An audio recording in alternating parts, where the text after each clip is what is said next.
Hello दोस्तों, आपका स्वागत है हमारे यूट्यूब चैनल पर। और आज से हम द हिंदू की जो एडिटोरियल्स होती हैं और न्यूज़ होती हैं उनका एनालिसिस अपने चैनल पर स्टार्ट कर रहे हैं। और ये जो डिस्कशन होगा ये यूपी पीसीएस 2024 मेंस और प्री को टारगेटेड करते हुए हम लोग डिस्कशन करेंगे। और जो भी प्रीवियस ईयर के क्वेश्चंस आए हुए हैं एग्ज़ाम में यूपी पीसीएस के और यूपीएससी में भी, उनसे रिलेटेड जो भी एडिटोरियल्स होंगे हम उस एंगल से उनको कवर करने की कोशिश करेंगे, ताकि हमारे प्रीवियस ईयर क्वेश्चन पेपर्स भी होते चलें। और एडिटोरियल के साथ ही में हम लोग प्रीवियस ईयर के जो भी क्वेश्चंस हैं वो यूपीएससी और यूपी पीसीएस के उनके मॉडल आंसर को डिस्कस करेंगे। और साथ ही साथ कुछ और देखेंगे अगर इनिशिएटिव हम लोग स्टार्ट कर पाएँ साथ में अपने ग्रुप पर। तो आज जो दो एडिटोरियल्स हम डिस्कस करने वाले हैं उनमें सबसे पहला जो एडिटोरियल है वो है ये आधार के यूजेस को लेके कंसर्न। एक आप लोगों को पता होगा कि इंटरनेशनल क्रेडिट रेटिंग एजेंसी है जिसका नाम है मूडी। तो मूडी ने एक रिपोर्ट निकाली, उस रिपोर्ट में कुछ उनके कंसर्न थे कि किस तरीके से जो है आधार आधार की वजह से क्या क्या प्रॉब्लम्स जनरेट हो रही हैं बेसिकली। तो उसको इस एडिटोरियल को हम लोग देख लेंगे। और हमारा दूसरा एडिटोरियल जो हम डिस्कस करेंगे वो साउथ चाइना सी के बारे में डिस्कस करेंगे, किस तरीके से साउथ चाइना सी में जो और कंट्रीज़ हैं चाइना को छोड़ के वो चाइना के इन्फ्लुएंस से किस तरीके से परेशान है। तो इन दोनों एडिटोरियल डिस्कशन को मैंने एक E4 साइज पेपर पर लिखा हुआ है उनकी सिनॉप्सिस को। हालांकि आज उसकी फ़ोटो बहुत क्लियर नहीं आई हुई है क्योंकि मोबाइल कैमरा अभी अच्छा नहीं है इस समय, और कल से उसकी फ़ोटो अच्छी आ जाएगी क्योंकि जहाँ पर इस समय मैं हूँ वहाँ पर कैमरा उपलब्ध नहीं था अच्छा वाला। तो चलिए देखते हैं क्या है पॉइंट्स। तो मूडीज़ ने जो है एक रिपोर्ट निकाली जिस रिपोर्ट का नाम है decentralised finance and digital assets.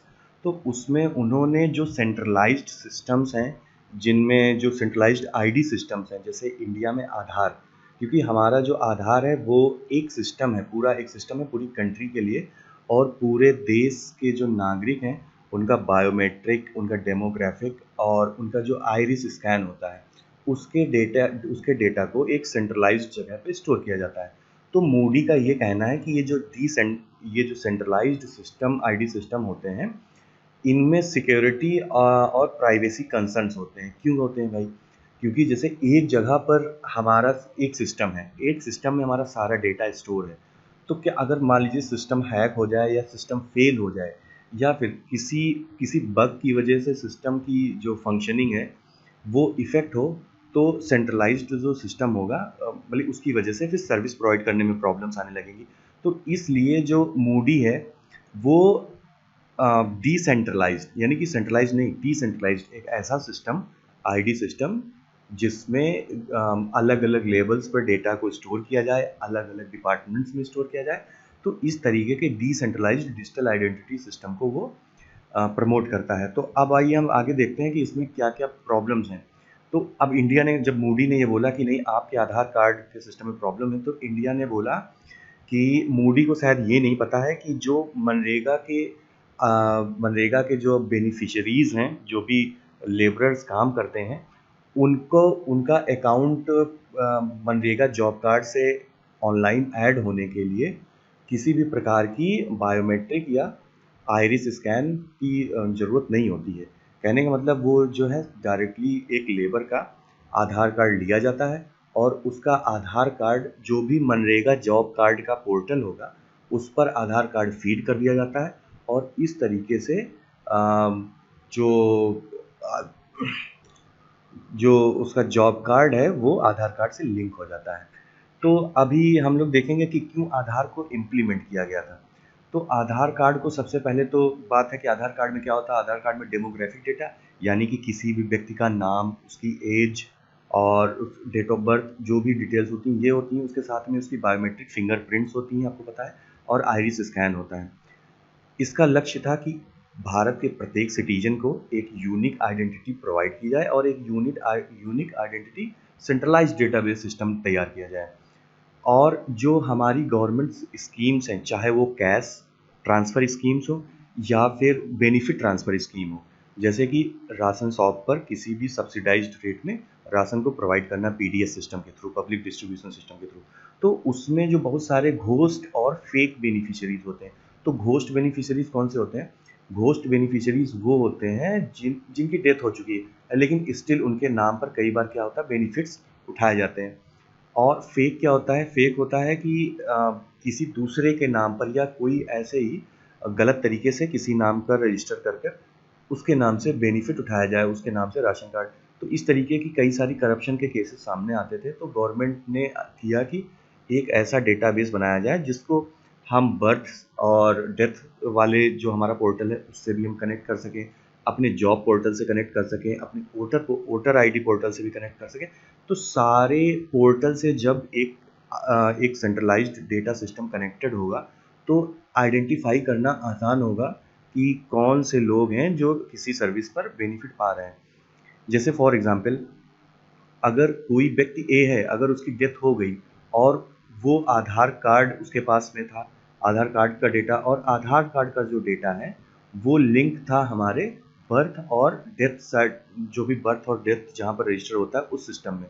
ठीक है, तो जैसे ही बर्थ डेथ सिस्टम में उसको अपडेट किया जाएगा कि इसकी डेथ हो चुकी है, या वोटर आईडी सिस्टम में, वोटर आईडी सिस्टम में अगर उसको रजिस्टर किया जाएगा कि उसकी डेथ हो चुकी है, तो तुरंत आधार सिस्टम में भी ये बात पता चल जाएगी कि ये बंदा, इस बंदे की डेथ हो चुकी है।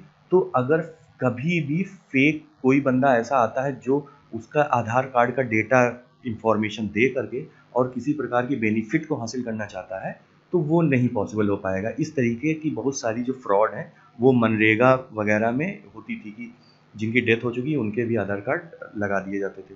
तो अब देखते हैं कि रूल क्या है आधार कार्ड का कैश ट्रांसफ़र में। तो देखिए 3 स्टेप्स होते हैं। चाहे हम चाहे मनरेगा की बात करें या फिर इस समय जो हमारे प्राइमरी स्कूल के बच्चों को 1200 रुपये एक प्रत्येक सेशन का मिलता है, जिसके ज़रिए उनको ड्रेस, उनके उनके बैग, उनको शूज़ लेने होते हैं।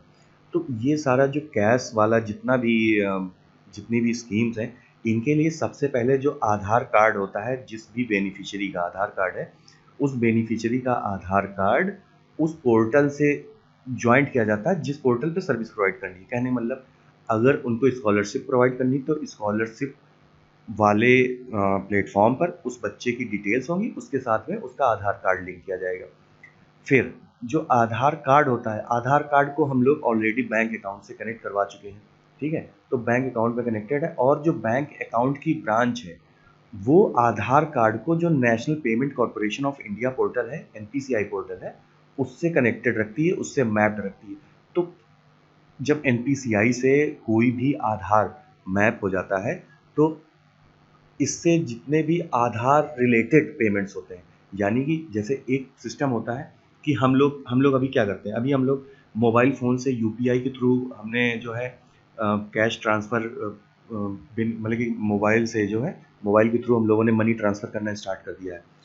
इसी तरीके से अब ये भी यूपीआई वाला भी काम एनपीसीआई देखता है।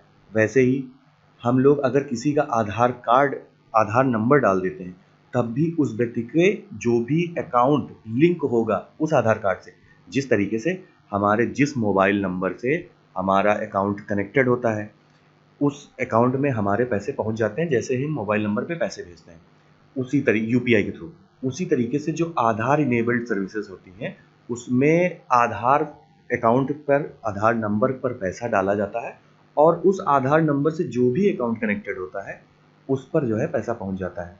तो ये 3 स्टेप्स होते हैं। इन 3 स्टेप के थ्रू किसी भी सर्विस में आधार इनेबल्ड पेमेंट किए जाते हैं। और इसकी खासियत ये होती है कि ये जब सीडिंग करवाई जाती है तो इसमें फिजिकली जो है, जो बेनिफिशियरी होता है उसके प्रेजेंट रहने की ज़रूरत नहीं है, उसके फिंगर पॉइंट या उसकी आइरिस स्कैन या उसको डिटेल्स बताने की ज़रूरत नहीं है।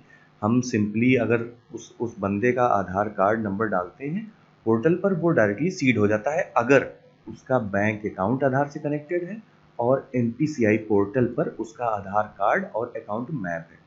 ठीक है, ये तो होगा ये आधार। तो अभी आगे फर्दर क्या होता है, फर्दर फर्दर क्या हुआ, बैंकिंग में हेल्प हो गई इससे। जो भी प्राइवेट बैंक के कियोस्क होते हैं हमने देखा होगा, और जो प्राइवेट बैंक वाले जो बंदे होते हैं, करस्पॉन्डेंट्स होते हैं, वो पीओएस, एक पीओएस मशीन होती है जिसको पॉइंट ऑफ सेल मशीन कहते हैं। उस पर किसी भी बंदे का आधार कार्ड और उसका फिंगरप्रिंट उस पर रखवा कर बड़े आराम से उसके अकाउंट को एक्सेस किया जा सकता है और उसको कैश ट्रांसफ़र उसके अकाउंट से पैसा निकाला जा सकता है या फिर जमा किया जा सकता है। इस सर्विस को कहते हैं आधार इनेबल्ड पेमेंट सिस्टम। ठीक है, इसको कहते हैं आधार इनेबल्ड पेमेंट सिस्टम। तो ये आजकल बहुत पॉपुलर है, आपको पता भी होगा कि रूरल एरियाज़ में ज़्यादातर। अब इससे चैलेंजेस क्या हैं, चैलेंजेस और कंसर्न क्या है आधार के। तो सबसे पहला तो चैलेंज जो बताया जा रहा है कि क्वांटिटी, मतलब कंसर्न उनका ये है कि देखिए, बात तो ये थी ही नहीं ना कि फ्रॉड वाली, सबसे ज़्यादा प्रॉब्लम तो है कि क्वांटिटी फ्रॉड की। जो पब्लिक डिस्ट्रीब्यूशन शॉप्स हैं, जहाँ पर राशन मिलता है, अगर 35 किलो सपोज दैट राइस मिलना है, तो क्या करते हैं जो कोटेदार होते हैं वो 35 की जगह 30 किलो दे रहे हैं। और ये आपका जो आधार सिस्टम है ये इस चीज़ को डिटेक्ट नहीं कर सकता है कि जो राशन शॉप ओनर है वो 30 किलो दे रहा है या 35 किलो दे रहा है। ये तो सिर्फ वहाँ के जो अवेलेबल हैं वही लोग बता सकते हैं। उसके बाद में क्या होता है कि कई बार जो ऑथराइजेशन वाली मशीन होती है जो शॉप ओनर के पास होती है या फिर जो प्राइवेट बैंक करेस्पॉन्डेंट्स होते हैं उनके पास होती है, तो जो ये मशीनें होती हैं ये कई बार जो है फंक्शन नहीं कर पाती। क्यों नहीं फंक्शन कर पाती? क्योंकि कई बार इंटरनेट कनेक्टिविटी इशू होता है, कई बार ऑपरेशनल इश्यूज होते हैं या फिर मशीन में ही कोई प्रॉब्लम है। तो इस तरीके से क्या होता है कि मल्टीपल अटेम्प्ट्स किए जाते हैं और मल्टीपल अटेम्प्ट्स ऑथराइजेशन के लिए किए जाते हैं। तो अब क्या हुआ कि एक बार एक बंदा आया, उसका ऑथराइजेशन नहीं हुआ, तो उसको तो राशन नहीं मिलेगा, तो उसके लिए वो ट्रिप फिर उसको दोबारा आना पड़ेगा शॉप पर। ठीक है, इस काम के लिए तो उसकी जो है मल्टीपल ट्रिप्स हो जाती हैं और उसका काम भी बाधित होता है, क्योंकि जो डे लेबरर्स होते हैं आपको पता है कि उनके लिए टाइम की कितनी वैल्यू है। अगर वो जो है अगर सपोज दैट कि अगर वो लाइन में लगकर केवल अपना आधार ऑथेंटिकेशन ही करवाते रहेंगे तो उनकी वेज लॉस हो सकती है। ठीक है, उसके बाद में एक प्रॉब्लम और है आधार के साथ में। पहली तो प्रॉब्लम हमने बता दिया कि मल्टीपल जो है इंटरनेट कनेक्टिविटी इशू, और फिर क्वांटिटी फ्रॉड होती है, और दूसरा उसके बाद में इंटरनेट कनेक्टिविटी हो गई, फिर फेडिंग फिंगरनेट। ये आप लोगों ने बहुत देखा होगा कि जो ओल्ड एज लोग होते हैं या फिर जो डे लेबरर्स हैं, जो लोग अपने नेकेड हैंड से बहुत ज़्यादा काम करते हैं, तो उनके फिंगरप्रिंट्स फेड हो जाते हैं, तो वो आधार सिस्टम में आ ही नहीं पाता है और कई बार वो आधार बन भी नहीं पाते हैं। आधार बन भी नहीं पाते, अगर बन भी गए तो बाद में फिर वो बंदा अगर उसके फिंगरप्रिंट्स फेड हो गए तो वो उसको एक्सेस नहीं कर सकता है। उसके बाद में lack of phone connectivity to get OTP भी चाहिए होता है हर बार। जितनी भी बार आप अपने अकाउंट को एक्सेस करेंगे आपके मोबाइल पर एक ओटीपी आता है। तो कई बार क्या होता है कि टेलीकॉम डिसकनेक्टिविटी की वजह से या फिर जो रूरल एरियाज़ हैं वहाँ पर लोग मोबाइल रिचार्ज भी नहीं करवा पाते हैं इतने महंगे रिचार्ज होने की वजह से, तो इस वजह से भी ओटीपी संभव नहीं है। तो अब होता क्या भाई, ऑथेंटिकेशन फेलियर मतलब डिनायल ऑफ सर्विस, और जो कि एक डेमोक्रेसी में बिल्कुल बर्दाश्त नहीं की जाएगी।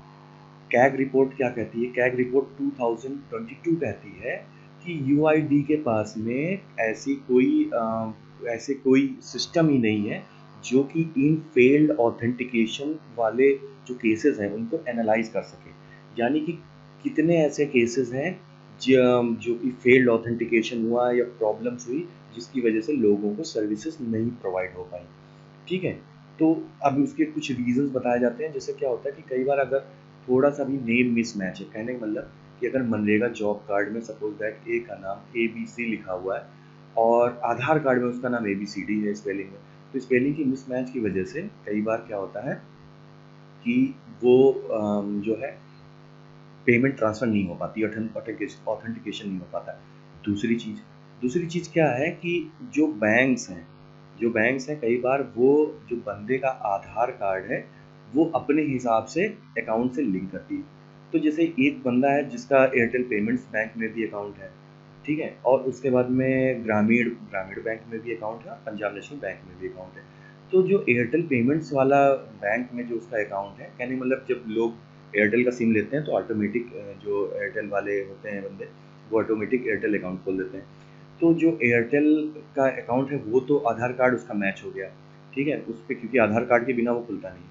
और वो आधार कार्ड अगर एयरटेल वालों ने NPCI पोर्टल पर भी मैप करवा दिया, तो अब आप समझिए कि अगर कोई भी पैसा अगर आपके आधार कार्ड के थ्रू भेजा जा रहा है, फिर से सुनिएगा, अगर कोई भी पैसा आपके आधार कार्ड के थ्रू, ये मान लीजिए ये पैसा है, ये आधार कार्ड के थ्रू डाला गया, तो आधार कार्ड से जो भी अकाउंट लिंक होगा सबसे पहले उस पे चला जाएगा। तो अगर आपका एयरटेल पेमेंट्स बैंक वाला खाता आपके आधार कार्ड से जुड़ा हुआ है, तो एयरटेल पेमेंट्स बैंक खाते में आपका जो भी कैश बेनिफिट्स होगा वो चले जाएंगे।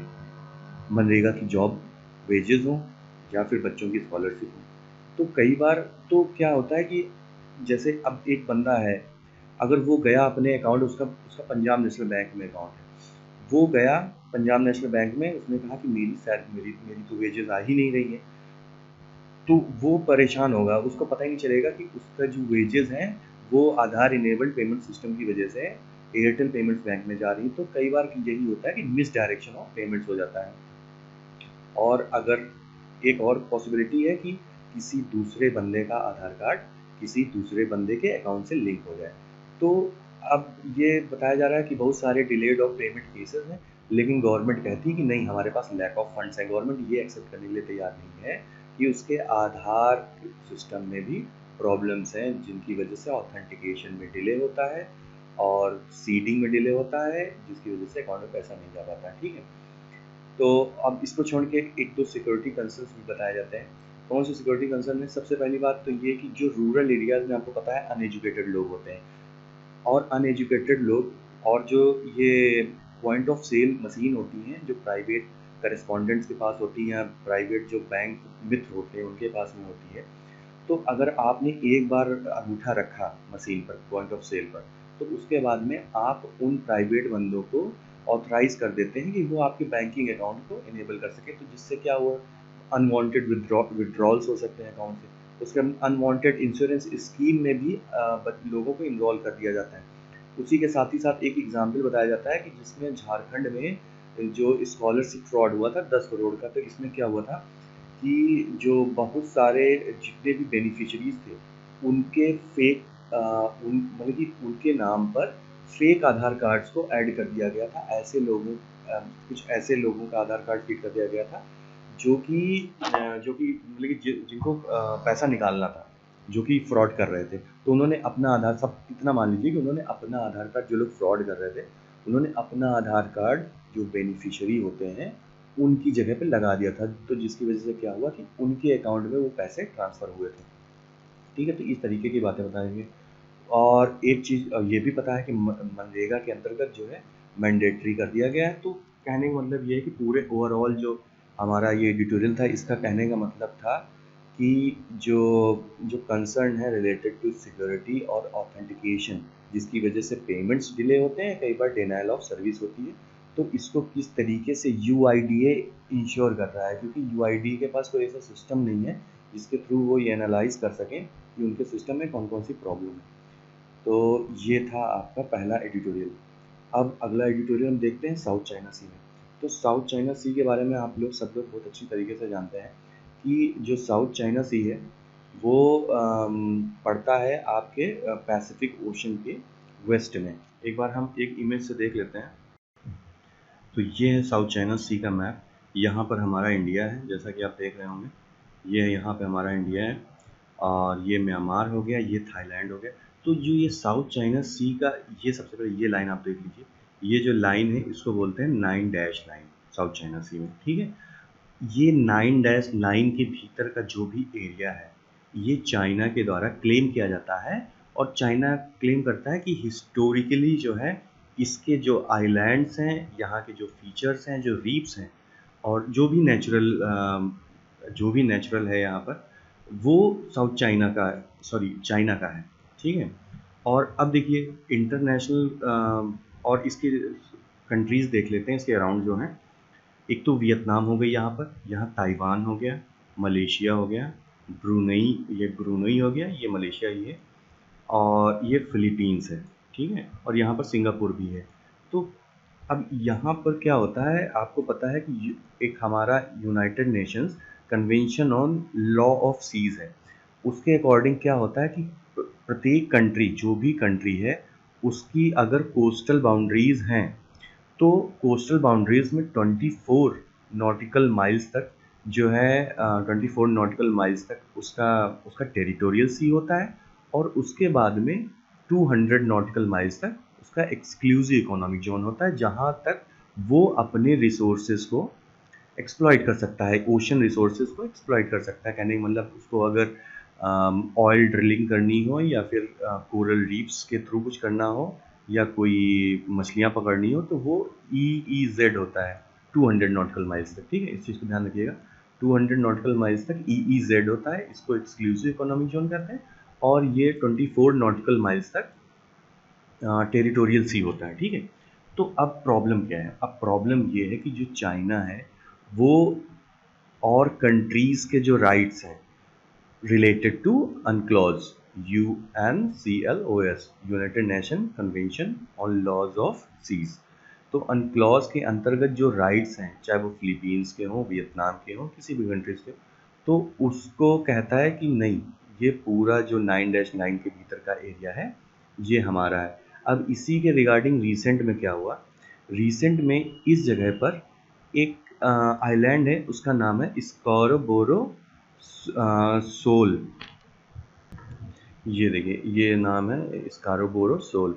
तो इस आइलैंड पर एक लगून है, और उस लगून को जो है चाइनीज़ जो मिलिट्री वाले थे, नेवी वाले, उन्होंने जो है उसकी एंट्री पॉइंट को ब्लॉकेज कर दिया था, यानी कि इस आइलैंड पर उसकी एंट्री को ब्लॉकेज करके रखा था। तो फिलीपींस वालों ने क्या किया कि जो ये 300 मीटर की इन्होंने एंट्री के लिए एंट्री पॉइंट, मान लीजिए लगून है और ये एंट्री पॉइंट है, यहाँ से हम लोग इस लगून में जा सकते हैं और फिर जो जो आइलैंड होगा उसको एक्सेस कर सकते होंगे।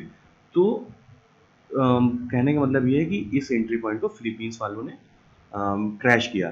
तो जिसकी वजह से एक बार फिर से जो टेंशन है साउथ चाइना सी में, वो टेंशन एक बार फिर से एक काइंड ऑफ फिर से मैटर उभर के आया। अब साउथ चाइना सी की इम्पोर्टेंस इतनी ज़्यादा क्यों है? तो साउथ चाइना सी की इम्पोर्टेंस इसलिए है कि एज पर reports by UN conference on trade and development, जो 80% ग्लोबल ट्रेड होता है, ठीक है, बाई वैल्यूम, और 70% ऑफ ट्रेड बाई वैल्यू वो वाटर के थ्रू होता है। ठीक है, ये अभी SCS की बात नहीं हो रही, अभी बात हो रही है कि जो पूरे वर्ल्ड में जो भी ट्रेड होता है उसका 80% ट्रेड बाई वॉल्यूम, यानी कि जो माल आता जाता है, और 70% बाई वैल्यू, यानी कि जो उसकी वैल्यू होती है, जितने डॉलर्स में या रुपीज़ में उसकी जो वैल्यू होती है, मूल्यांकन जो उसका होता है। तो वो 80% 70% वाला जो ग्लोबल ट्रेड है वो वाटर्स के थ्रू होता है, शीज के थ्रू होता है। ठीक है, और उसमें से भी जो 60% जो ट्रेड है, जो 60% ट्रेड है वो एशिया में होता है, और एशिया में भी 1/3 ऑफ ग्लोबल शिपिंग जो है वो SCS में होती है, साउथ चाइना सी में होती है। अब आप समझिए इसकी इम्पोर्टेंस कि कितना ज़्यादा इम्पोर्टेंट है। $3.37 ट्रिलियन जो ट्रेड है वो साउथ चाइना सी से होकर जाता है पूरे ग्लोब का। और इस पूरे जो ट्रेड में जो हिस्सेदारी सबसे ज़्यादा है, वो सबसे ज़्यादा हिस्सेदारी तो चाइना की है। चाइना का 64% ट्रेड जो है वो साउथ चाइना सी से होकर जाता है। और US, मतलब इन कंपैरिजन टू जो वेस्ट कंट्रीज़ हैं, क्योंकि वेस्ट जो पैसिफिक ओशन है उसका बॉर्डर लगता है साउथ चाइना सी के साथ में, अभी आपने देखा था। तो जो वेस्टर्न कंट्रीज हैं, US है, उनका बहुत कम ट्रेड होता है साउथ चाइना सी। लेकिन हाँ, एक और इम्पॉर्टेंट चीज़, जो इंडिया का ट्रेड है वो भी 55% ट्रेड साउथ चाइना सी से होकर ही होता है इंडिया का, as per ministry of external affairs. तो अब हमारे लिए इम्पॉर्टेंट क्या हो जाता है? इम्पॉर्टेंट ये हो जाता है कि जो भी डिस्प्यूट्स हों साउथ चाइना सी को ले करके, वो एमिकेबली और पीसफुली रिजॉल्व किए जाएं। अब इसके लिए क्या सिस्टम है? इसके लिए सिस्टम ये है, अच्छा, उसको उसको जानने से पहले एक चीज़ जान लीजिए कि यहाँ पर ये पार्सल आइलैंड्स हैं लोकेशन, ये स्पार्टली आइलैंड है, बहुत इंपॉर्टेंट इनकी लोकेशन है, और ये स्कारबोरो सोल जो कि अभी न्यूज़ में है। तो जो जो चीज़ें न्यूज़ में होती हैं उनके बारे में हमें पता होना चाहिए। ठीक है, इन आइलैंड्स पर जो पोस्ट आउटपोस्ट हैं, चाइना की भी आउटपोस्ट है। आउटपोस्ट का मतलब जो उनके मिलिट्री पोस्ट हैं, जहाँ पर उन्होंने कुछ ना कुछ कंस्ट्रक्शन करवाया हुआ है, या फिर उन्होंने आर्टिफिशियल आइलैंड्स डेवलप कर रहे हैं, वहाँ पर अपनी नेवी मिलिट्री को इस्टेब्लिश कर रहे हैं। तो पार्सल आइलैंड्स पर भी फिलीपींस के भी पोस्ट हैं, चाइना के भी पोस्ट हैं, म्यांमार के भी पोस्ट हैं, सॉरी म्यांमार बोल रहा हूँ, वियतनाम के भी पोस्ट हैं, और मलेशिया के भी पोस्ट हैं। उसी तरीके से स्पार्टली आइलैंड पर भी चाइना के आउटपोस्ट हैं, फिलीपींस के आउटपोस्ट हैं, मलेशिया के आउटपोस्ट हैं। तो इस तरीके से लगभग में सभी कंट्रीज़ जो हैं वो चाइना के जो भी नेचुरल आइलैंड्स हैं, फीचर्स हैं, रीफ्स हैं, उन पर जो है अपना क्लेम करते हैं। वो बताते हैं कि इन पर जो है हमारा भी राइट है, हम भी। और सबसे इम्पोर्टेंट बात क्या है, जो यूएन क्लॉज के हिसाब से अगर कोई भी आइलैंड है और वो आइलैंड हैबिटेबल है, कहने का मतलब वहाँ पर अगर ह्यूमंस सर्वाइव कर सकते हैं, रह सकते हैं, तो उसका भी एक्सक्लूसिव इकोनॉमिक जोन हो जाएगा। ई जो 200 नॉटिकल माइल का EEZ होता है वो भी हो जाएगा। ये तो हो गया। तो अब देखिए प्रॉब्लम क्या होती है कि सबसे पहले, हाँ, अब हम लोग बात करते हैं कि अब इसका जो रिजोल्यूशन तभी होगा जब एमिकेबली इसको सॉल्व किया जाएगा। तो एमिकेबली सॉल्व करने के लिए क्या है, आपको पता है कि इस एरिया में जो कंट्रीज़ हैं उनका एक संगठन है, उस संगठन का नाम है आसियान। ठीक है। तो आसियान और चाइना ये दो मिलकर डिप्लोमेटिक तरीके से कोई रास्ता निकालें। इसके लिए क्या किया गया, इसके लिए सबसे पहले आसियान के द्वारा ही 2003 में, ये देखेंगे हम लोग ये जो यूएन क्लॉज वाला हमने बताया, थोड़ा सा आसियान के द्वारा सबसे पहले क्या किया कि 2002 में एक declaration of conduct of parties बनाया गया, जिसका जिसका उद्देश्य था कि peaceful settlement of disputes in accordance to international laws UNCLOS. ठीक।